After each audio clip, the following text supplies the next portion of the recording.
As student loan debt continues to pile on, increasing 130% since 2008, by the way, it's time that we shake ourselves awake to this massive problem and the long-term effects that it's having on people's ability to create wealth. We're gonna dig into that and more in today's video, so stick around.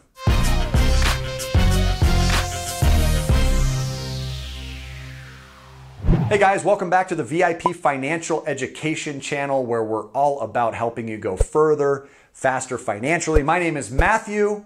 Yes, you read that title correctly, unfortunately. Student loans have passed a staggering 1.5 trillion with a T dollars. According to the Federal Reserve, for the second quarter of 2018, outstanding student loans hit $1.53 trillion, making it the second largest consumer debt segment in the country after only mortgages. According to a Bloomberg global data analysis of federal and private loans, student loan debt has grown by nearly 157% over the last 11 years. Auto loan debt, by comparison, has grown 52%. Another major problem that we'll talk more about on this channel. And mortgages and credit card debts have really both fallen roughly 1%. And we're gonna be discussing that in greater detail in other videos as well. But for today, let's stick with the heavy long-term burden of student loan debt. Many find that major financial milestones like buying a home at this point are just out of the question because of it. NeighborWorks America recently released a national housing survey, and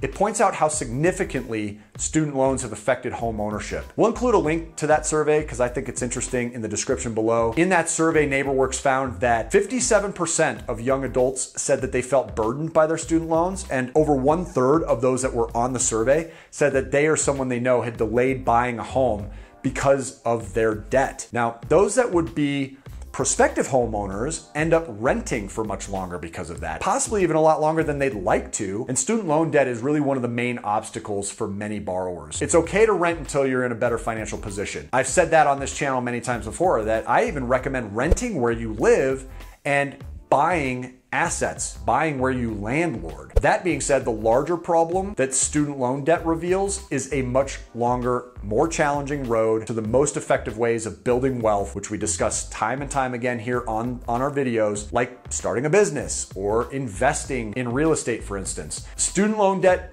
can keep you in a place of working very hard to just get by. That whole paycheck to paycheck cycle that happens for not just years, but decades at a time. And that's why I'm just so critical of the choice to go to college. I went to college, I dropped out. Thank God I didn't finish college, or it would have cost me so much more than what I spent after just the first year and a half. Now, for those that are unsure about what they want to do for a living, why would you go out and acquire a student loan for that? If you need a student loan to go in the first place and you're unsure about what you're going to do, you're making a terrible mistake. Student loan debts are crippling. And it's gotten to a point where the nation is really faced with a debt crisis here. Yes, we use that word crisis very seriously. Over $1.5 trillion that needs to be repaid by our future workforce. This is a massive thorn in the leg of our future here in America. And if we don't do something about it soon, that thorn is gonna affect us to the point of infection, to the point of amputation, proverbial amputation financially as an economy. This infection is already starting to show. For example, student loan debt has the highest 90+ day delinquency rate of all household debt. More than 1 in 10 borrowers are actually at least 90 days delinquent on their student loans. Over 10%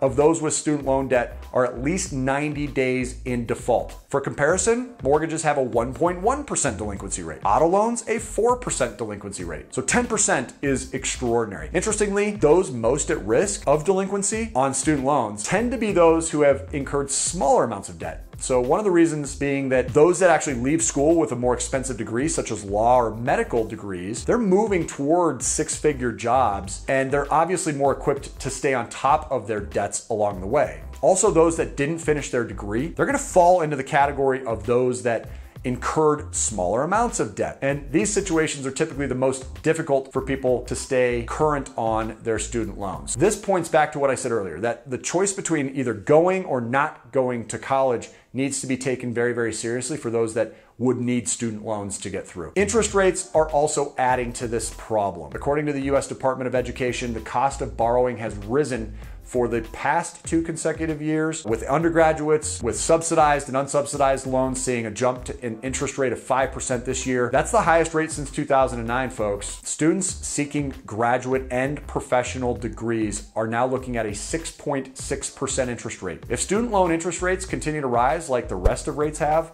this problem is going to keep getting worse and worse moving forward. The problem of student loan debt in America is going to have extreme consequences for the future of the country. So please share this video with everybody you know that's considering taking student loans for a higher education, or anybody whose kids that will be making that decision in the near future. It's by knowledge through education that we can begin to make positive changes on this issue. Ironically enough, it's a person-to-person basis here, guys. I'm counting on you to get this message out there. I'm not the only person sharing this message. College is simply not for everybody anymore. If you don't know what you're going for and it requires a student loan, reconsider. I'd love for you to comment below with your own experiences with student loans. Did you guys actually need them to get your degree? What's it been like?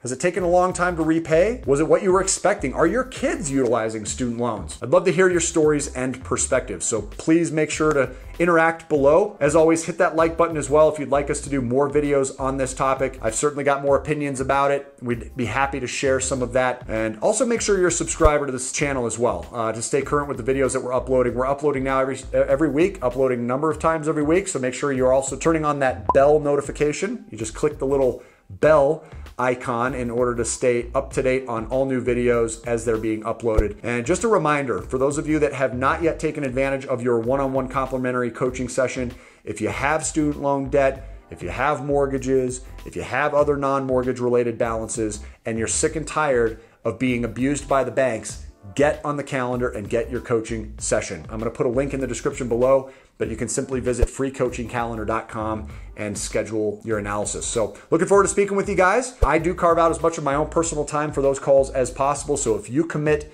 to getting on the calendar and setting aside time for me, I'm going to commit to getting on my calendar and setting aside time for you. Till we see you on the next video, guys, make it a great day today and take care. $25 Amazon gift card giveaway happening right now with Mr. Chad Faust. Sorry if I'm pronouncing that wrong. I'm sure I got it right at least one of those times. Chad, $25 Amazon gift card to jumpstart your cash flow growth coming your way for this amazing comment. Another great video posted on the Truth About Collections, first class delivery and content. I'm a big fan of Dave Ramsey and I have been for a long time, but the beans and rice approach doesn't get any traction with my spouse. Imagine that. Your approach seems more doable. Thank you! Exclamation point. Thank you! Double exclamation point. Chad, thank you so much for being a part of the channel, buddy, and congratulations.